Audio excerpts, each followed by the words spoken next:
So ngosuku lombese-ke lolo suku asingene kulona akhathe kugwaza ukube wawasho ukuthi wayezokugwaza. Shuthi wayezongigwaza because noma sengibalekile ngafika lapha ekhaya elikhulu kaMamezala baye bazama ukumbamba futhi lowo mmese loyo wagcina ngakuwona ubabezala.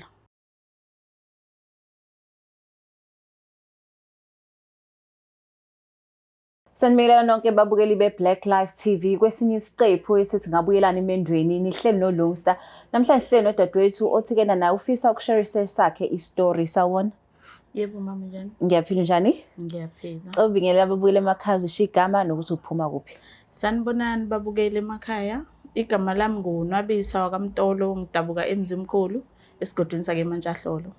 Hayi masushiya isigodi suvisa nwangilahla ukuthi usezidabuka Emzimkhulu. Yes. So Nobuhle awungixoxele like ke na uNobuhle ubani, uNobuhle ukhule kanjani? uNobuhle uyingane nje eyayikhulela nje ikhulele endaweni yasemakhaya. Kwafika lesigaba sokuthi nami ngihambe ngiyingane futhi ngangila ko-19. Okay. Ngahamba ngayogana. Wahamba ogana? Yebo. Ophuthumani usuna 19 usiyogana ongakafuni nje ukuthi ubona impilo. Ngafuna ukuthi ngize ngiyifice la emhlabeni. Kangithi ngifuna ukuyoqonda phambili ngiphume nalokuqonda kwasekhaya ngiyokufica phambili. Ukufica phambili. Yebo. So manje ke umsolo wahlangana phi naye? Ngahlangana khona naye lapha esigodini sangasekhaya ewumuntu ongahlali wesinye isigodi ewumuntu ongahlali ebuye ehambela eGoli. Sahlangana ku-December. Okay. Kwase kuthi ngephasika ngase ngihamba ke ngiya kubo. Hawu, ima wait. So nihlangana ngoDecember? Yebo. Phasika ziyashaya? Zawushaya nje impela ngephasika. Kanjena ungakamfundi konke kwaphuthuma kwabaleke lokho ukuthi hayi umuntu usayintombi kuze gcine sekunakala akuhambe konakala selapha phambili kubo. So manje ke akubanga nakho ukuthi ngisafisa ukumazi lo muntu ngifisa ukumfunda. Kwaba khona lokho kwawukuthi vele mawuyingane ukhulele ebazalini kazi ukuthi iphushwa ngale yandlela yokuthi umuntu ufuna ukwazi kakhulu uzothi sowazile mase uyahlehla uphinde ufuna ukwazi abanye. Okay, wasuthi hayi ngongena phakathi. Yebo. All right, so manje angixoxeleke kule phase ke kaDecember ne Passover ukuthi amalobolo washo kanjani ukuthi uzokulobola or wa propose what happened? Yeah, okokuqala wafuna ukwazi ekhaya nje. Yabona ukuthi abantu abanjani abaphila kanjani. Emva kaloko wangayicashisa wayiveza. Okay. After eseyivezile kwasho ukuthi sekumele kuyaproposewa ke manje. Ngasemakhaya ke kuyaba khona le nto ekuthiwa uphakanyisa iduku kusuka imbondo kuyovela nje bonakala ukuthi lento ihamba iphuma kuwena enhlizweni. Okay. Kwenzeka ke konke lokho kwaba right. Angifuni uqamba manga kule minyaka kube mnandi. Kube mnandi. Kube mnandi kwawu 2019. 2019. Yebo. Okay, so akhathe ke seqedile ngamalobolo. Ngibona ngendlela yonke into yashesha nenza umshado wesiZulu noma nenza nowesilungu. Kwenziwa owesiZulu sasesihamba siyobhala. Nasenyahamba nobhala. Yebo. Oh okay, so kwakukhona ini bathini lenkosi inkosi esuka ime esigcaweni? Yebo. Oh mase yanibuza ukuthi niyavumana na? Yebo. So ngosuku lakho ke akhathe nenza umabo yini wayibona uyithanda or wabona ukuthi hayi le ndoda yangithanda? Hey, angifuna ukuqamba manga. Kuningi engakubona ngalela langa. Yaphakama nje yayigqaja yangabi namahloni ngami phakathi kwabantu esigcaweni. Kwayileyo nto nje yabo leyo memory ngasoze ngayikhohlwa into ehlezi ikhona. Okay. Suphelile kumabo nomgcaco. Mshado phakathi ke manje kunjani kwi relationship? Zingakaqali inkinga like angidescribe ukuthi bekuphethe kanjani benenzani konke nje lokho. Angifuni ukuqamba manga wangiphatha kahle futhi ngafikela kubo. Ngahlala noMamezala nobaba kwamnandi nje bangithutha ezingane yabo. Ayikho nje kubo ke kwavela kubona. Sayiphila leminyaka sayiphusha kwamnandi nganayo ingane yokuqala yomfana eka 2011. Still kwaqhubeka kwamnandi. Yakhona ingane yesibili ka2014 leyo ifica simatasa ke manje sesifuna ukuba nendawo yethu ukuthi kumele uphume kusakudla. Kodwa leyo ngane ka2014 ibe nonyaka 2015 2016 ayi kuqalile kwashintsha. Kwashintsha kwangabi kuhle lokho ukuthi umuntu uyombona ukuthi zikhona indlela ezihambayo but awazi awufuni ukuthi uzuyithola. Seziyagwegwa lezi indlela. Yebo siyabona ukuthi akusefani noma ebuyile.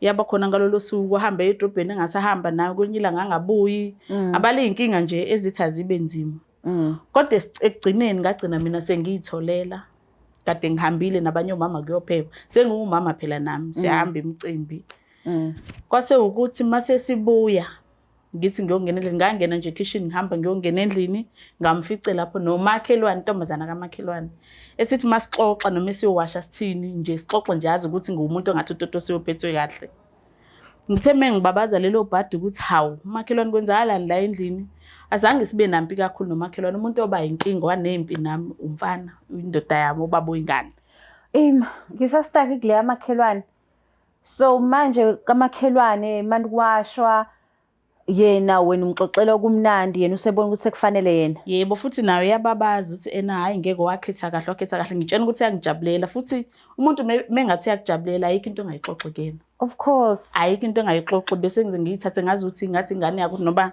ingane yala engiganele khona akukho nje okumeqayo okungijabulisayo noma sengixoxela ukuthi kunokugwegwa ke la khona la sengasatholi kahle naye singabe wenzani kodwa akufani naye.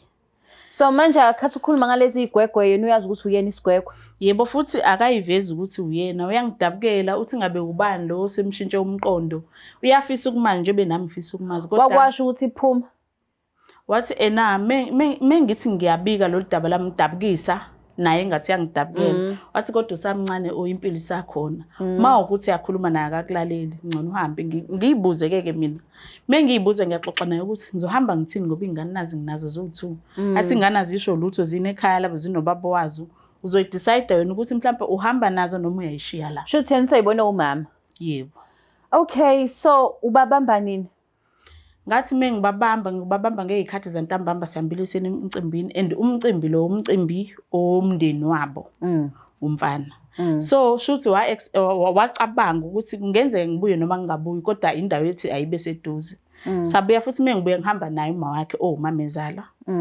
ngicabanga ukuthi phela ngizele nginezingane sengiyafika ekitchen ngiyadlula ngihamba ngekamereni ngase ngiyabafica futhi mangithi ngiyavula khiwe but wezwa wabuza ukuthi ubani ngasho ukuthi mina kwangathi sinokubangisana makumele ngingene phakathi kodwa ngagcina ngingena mina okwangishaqa kakhulu ayikho into engayisho kumakhelwane intombazana amakhelwane because ngangalindele ukuthi uyena ngangilwisa yena ngibuza ukuthi hawu kanjani kubantu bonke sungaze ungiqhathe nomakhelwane kwawulana ke yena seba nenkinga nami sethatha ummese kwayileyo message nje ngagcina ngihamba kanjalo futhi nomakhelwane ngicabanga ukuthi uyajabula ngoba kwenzeka ngalendlela eyisho ngayithi ngisamncane ngizophuma nezingane vele zagcina isala so uthatha ummese wenzani ulwa nami ngabaleka ngaya kumamezala kube wengekho umamezala mhlamba ngazi ukuthi kwenzakalani angithi uthena okay yonke lento yenzeke seniphumile yebo sesingasekho egcekeni nathi sifuna ukuthi sibe nendawo yethu ingane le yesibili ka2014 isifice vele sesigqugquzela ukuthi sibe nendawo vele ke sesihlala so ngokubona isimo ukuthi hayi umuntu yangijaha futhi akadlali yambona umuntu omjwayele ukuthi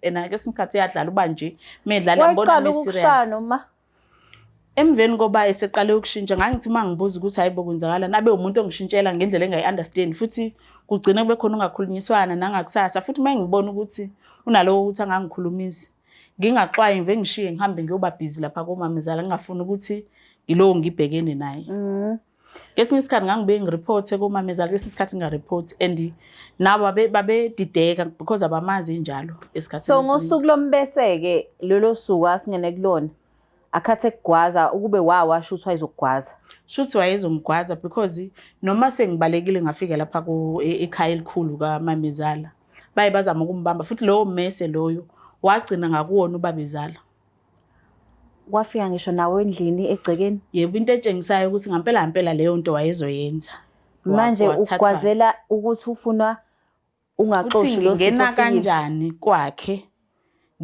menginokha engavoma ukuthi ngena kanjani sengiyofika mina ngiyochitha lapha nangazi ukuthi yini engichitha noma yini ebalekile noma yimina noma intombazana yamakhelwane bathi kwakho nje nawe angithi nishadile shuthi kwamele ngifone noba nginokhe ngithi sekuyimina ke manje sengibile mhlawumbe ezothi ngime ngaphandle until azakhipha intombazana ingane ngoba kwenza yonke lento zikuphi ingane zikhona ukuba khona kwazo zisele ekhayeni elikhulu njengoba ngangifika ngene ekitchen bese ngihamba ngelapha kene bengiyoyiveza ukuthi sengikhona ngizobe sengihamba ngiyolanda ingane zihleli nezingane zo aunt bazo sebekhulile bekade bengekho emcimbini so manje ke Gosh, so umngani yena akayanga emcimbini. Wagijima wavale ekamereni lapha. Yebo. Umngani lo bengithi mhlambe makunemicimbi kubhizi ngithatha ingane zami ngizohlala naye. Awusho ukuthi umcimbi kwakuwona kwababa umfana wamyeni wakho? Yena wayengekho emcimbini naye, wayevele lapha kwakhe? Yebo. Ukuze abe busy nosisi? Ukuze abe busy ngoba unobhizi emakhishini kahle. Saze sathi ingane lezi ezaka aunti kumele zihambe zimnikeza amahewu because wathi azizwa kahle. Okokuqala nje mangingena mina ngiye ekitchen bese ngiphuma ngiya lapha ngiyoyiveza ukuthi ngikhona ngibuze nokuthi unjani nje bengazizwa right. Yeah. Bese ngicina ngokulanda ingane. Hayibo. Okay, so manje lo sisi kwamakhelwane ade kuyena oclose ngathi umngane wakho. Mase ukhuluma nawe uthi hawu mfethu, ngikhala kuwena. Angifuni uqamba amanga, angibanga sasithola isikhathi sokuthi ngikhulume naye. Ngoba okwenzeka after sengibalekile lapha ngibalekile ekhaya elikhulu wafica umamezala nobabezala kwakuyena uthatha ummese. Ngilala ngalala ekhayeni elikhulu. Wavuka ngakusasa meyolandwa ubabezala wakhe emtshena ngento ekade yenzile izolo. Umuntu ongazi uthi akazazi ukuthi ungenelwe yini wathi futhi ngathi bephuzile into kanjalo nje. Umuntu odidisekile. Kwase kuthiwa angeke kuze kuvunywe ukuthi ngihambe ngiye lapha aqala bekhona la ekhaya bonakala ukuthi utshengisa ukuyisola ngayo yonke lento. Kodwa mina ngabe ngimbona ukuthi mangi kuyimina naye angibone umuntu otshengisa uyisola. Ukuhamba kwami ngize ngihambe ngambona intombazana kaMakelwane. Ngasuka ngahamba ngumuntu okhamanzi. Ngathatha ibhakede shuthi ubonile ngafaka oma ID konke nje ngokwami. Shuthi wabona ukuthi khona usayine ngogqugquzelayo. Wathatha lezi zinto engiyibeke eceleni ngithi ngizohamba nazo wayifihla. Sengithi ngiyathatha ngiyaphuma ngiyahamba ngithatha ibhakede akusekho. Fike ngabeka ngahamba leya ndawo ke indawo ethi ayibese emakhaya. Ngihamba ngeenyawo impela. Uziyogibela? Yebo ukuze ngihambe ngiyofika ekhaya. Ngahamba ngofika ekhaya mengifika ekhaya ngalibika udaba. Sekumele kube uyena ngoba umuntu okhona ozofika la ekhaya azongicinga njengomuntu ongangazi ukuthi nginyamalale ngashona kephi. Yeah. Akuzange kufike yena shuthi wathunywa ubaba wakho ukuthi akahambe ongibheka wacela umuntu azomphelezela. Wahlala endaweni eqhelile nasekhaya kwezumfana ukuthi azongibheka mekubuza ukuthi kwenzakaleni uthi akazi kodwa kuthiwa azongibheka nginyamalele. Kwathiwa isimo esingajwayelekile ngivamisile uma nginyamalale akuze yena umkhwenyana azochaza ukuthi kwenzakaleni. Wahamba kumfana waphinda shuthi bahlangana samoya nomkhwenyana baphindela kubo ekhaya. Mabefika ekhaya kwazofika sihamba nobaba wakhe ke. Wathi mekhuluma nabantu besilisa umuntu ongazi lutho ongazi ukuthi akazi angenze lutho sonke istory kwangathi istory ngisikhandayo. Mase kubizwa mina ukuthi angibe khona ngakuchaza konke ngakuchaza konke ubabezala wakho wangifakazela. Kwase kuthiwa ke mase ngifakazela ubabezala naye wakuvuma konke lokho wathi kodwa beqala. Kwase kuyabuzwa ekhaya ukuthi befuna kuze kube kaningi yini mawukuthi beqala lokho. Kwathiwa isehlwa yasinikezwa sona akakhokhe inkomo ezimbili. Mase ngiyabuya. Kodwa angilethelwe ingane wathi ubabezala uzoyiletha ingane kodwa makufika lesikhathi sokuthi akayikhokhi le inkomo ezifuniwe yena udinga ukuthi ezakhe ingane ikhulele kwakhe. Akuliwe mangiyidinga ngizoyinikezwa until azibe uyakhokha. So waphuma engathi umuntu ozobuya ayiletheke lezo inkomo kodwa bekuzwakala ukuthi uthi yena ngizoyibuyela nangaphandle kweinkomo ngizobuya nje. Sahlala ke silinde lokho kwafika uKhisimusi satsheleka ingane ukuthi azizi ingane zibe nomazo kwase kuyazwakala ukuthi mebuyile khona lapha ngasemakhaya lapha endlini le umuzi lo wethu mekhona kuyaba khona intombazana kaMakelwane. So ukungasitholi kwami isikhathi sokuthi ngikhulume nontombazana kaMakelwane salishare idolobha lethu. Mangimbona akasa act ngaleyo ndlela mesheshe wangibona kuqala uvela shintshilele yebo. Ngangakuthola ngengathi ukuzama ke ngimbhalela ngibuza ingane ukuthi zinjani ngimthetha ngimuza ukuthi ulaphi. Sengithi nje sengizamile ukuphola nami ngizozama ukuthi impilo ayiqhubeke kodwa akuvumi ukuthi ayiqhubeke. Kodwa iminyaka sethaye bemide kodwa mengibuza ingane athi angibuze kumamezala noba athi buze endodeni yakho kodwa bonga ukuthi ingane zakho siyayinakekela. Wow. And then ke na divorce or nihlukanisile? Kuyefana nokuthi asenzile lutho. Impilo imile ayiqhubeke ngiyazama ukuthi ayiqhubeke. Mangimcela for ukuthi asidivorce akafuni. Kodwa yena seqhubekile nempilo. Ingane mayiceliwe ngoDisemba futhi nje bengilana eThekwini ngokusebenza ziyakhona ukuthi ivakashe ngamaholide. Kodwa ziyasho ukuthi umama okhona lapha unqo owawa amakhelwane engangimbikela yonke into. Mabeyothengelwa nje ukuthi bayaphuma bahambe naye kube uyena obathengelayo. So vele waphuma ethi uzobuya azoyikhokha-ke inkomo kodwa akabe angisabuya. Kodwa isiphi isifundo-ke nawe ungasho ukuthi wasifunda through ukuthi usherishe yonke into ngomshado wakho? Hey, kuningi engikufundile. Ngizoqala la ukuthi into engayifunda ngifunde ukuthi ngayitshela ukuthi ngikhulile ngokwanele. Ngahamba ngimncane. Kukhona izinto engangazi ukuthi ngizoyifica. Ubumnandi ngabufica, ngayifela ngazi ukuthi ngisekhaya. Ngangazi ukuthi kukhona lesi stage sokuthi ukubona ujikelwa umuntu ukuthi uphila naye lo othi yamazi. True. So ngithi lo uthi yamazi lo muntu ngithi ngimazi kancane ukudlula abantu bakubo. Kodwa labo bantu bakubo yilabo abaphenduke ngazuthi abantu bakithi. Ngajikelwa uyena. Ukube ngangazi noma ngangimdala ngangizosilinda leso stage sokuthi wenze njani mawuphendukelwa umuntu ukuthi uphila naye. So kungifundise okuningi ukuthi nje bengazange atshengise ukuthembeka ngimethembile. Akulula ukuthi yonke into eyenziwa uyena eyinhle ngitshela ukuthi nginomngani.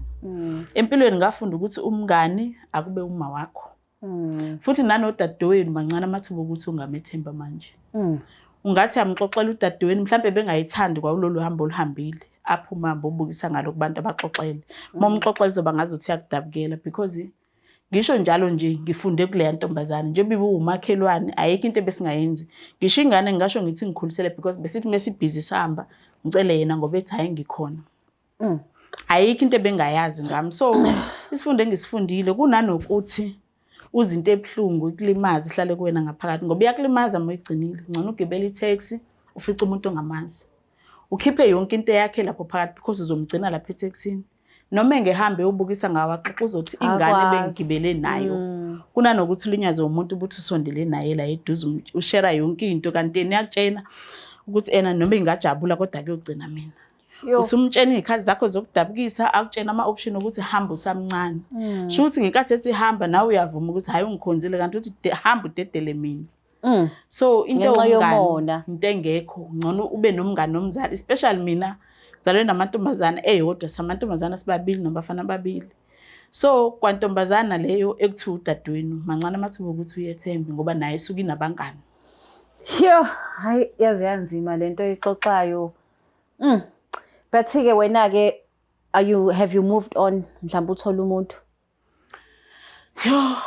Ngingasho kodwa ngiyangabaza. Because kukhona la ukubona ukuthi ninento eniyibangayo nalomuntu othi uqhubekele naye. Kodwa ubona ukuthi lo muntu akanaphutha because yonke into oyenzayo umfanisa nalomuntu esekulimazile. So mengithi ngiyabuka ngathi ngidinga isikhathi nje iminyaka ukuthi ngihlale ngiyiphilele ngiyithola ukuthi ngubani. Because uthi mefika umuntu ngibona ukuthi ngathi uzofela izono zomuntu engakenzeli ukuthi ngamthola ukuthi ubani akabani. Ngephutha elincane sengizoqhathanisa nalokho. Lord. So would you like us ukuthi mhlawumbe siorganize i-counseling? Ngayijabulela nayo mhlambe ingangenza ngubona umehluko. Ngoba ungafica umuntu izibongo zingafani futhi angeke ngisho ukuthi kulo move on kwami khona umuntu esengigilile kodwa ngiyabona ukuthi kulama relationship yimina umuntu one issue la. Yimina oqala impi ngokubona nje action omncane futhi ungayele kule noma ukuphambana kolimi ungayele nje ngokuthenini khona umuntu esifazane kodwa ngireacta kakhulu. Agcina umuntu eseduba esedubile ngibe naloku ukuthi nginentaba naye ngaphila mina umfana engekho kodwa uzobona yebo uzobona kodwa in 3 days sekuyimina osefonela yena usuya isibuyile ingqondo usukhalm futhi. Akubona bonke abantu abangabekezela leyo nto umuntu angabona ukuthi hayi ungenza isilimalo omunye usuke enekusasa ngempela ngawe. Thuthi yaphusha abona ukuthi ayikho lento silosgebhana ngento engekho ukuthi namhlanje buthe uzophuma ngoba isikhathi ngikufonelile umuntu unga-understand ukuthi usemsebenzini ungahloniphi umsebenzi wakhe muthi yamfonela kumele alipick up ucinga mase ngasalipick uphile sekuyinto enkulu.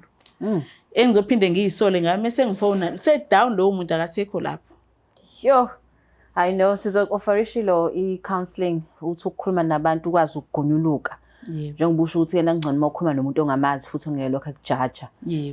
But asithemba ukuthi-ke na i-healing journey yakho bakithi isizoba ngconywana mase uthole nosizo olunye and then ukwazi na ukuqhubekela phambili.